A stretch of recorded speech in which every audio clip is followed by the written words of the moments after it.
Hi everybody, Rob here from Fry Studios and welcome to this latest quick tip.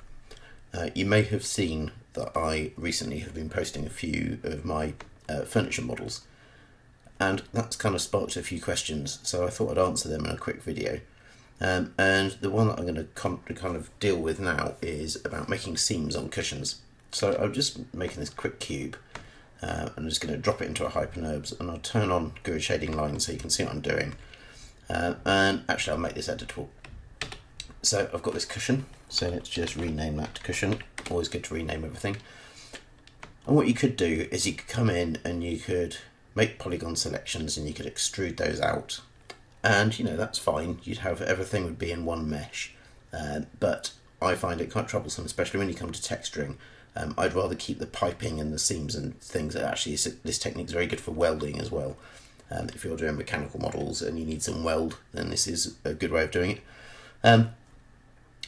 Yeah, and I like to keep those details separate. So what I'm going to do is in edge mode, I'm going to just loop select that selection there. And I'm just going to go around, just make sure I've got the edges I want, that one there. Let's make sure I've gone around and got this one too. So I'm just defining where I want my seams or my piping to be. So I'm going to drop that tool. I'm just going to do a quick Shift C and I'm going to type in edge, and you can see here EdgetoSpline. So I'm going to double click that, and what that does is it takes all of the edges that are selected and it turns them into a spline. Now you want to be careful about how you're doing this. So you want to make your selections once you've done any deformations to your cushions. So if you were going to use the brush tool or the magnet tool or something and you were going to deform these cushions to give them a bit more of a natural look, like they're slightly used and not quite so perfect, then do that edge to spline move afterwards, because you want your piping to constrain to the actual surface of the cushion.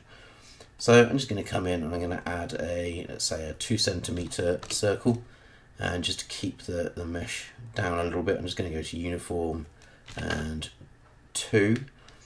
I'm going to add a sweep nub to the scene. I'm going to add the circle first and the cushion spline underneath, and now you can see we have a perfectly conforming bit of piping which sticks around our object exactly how we'd like.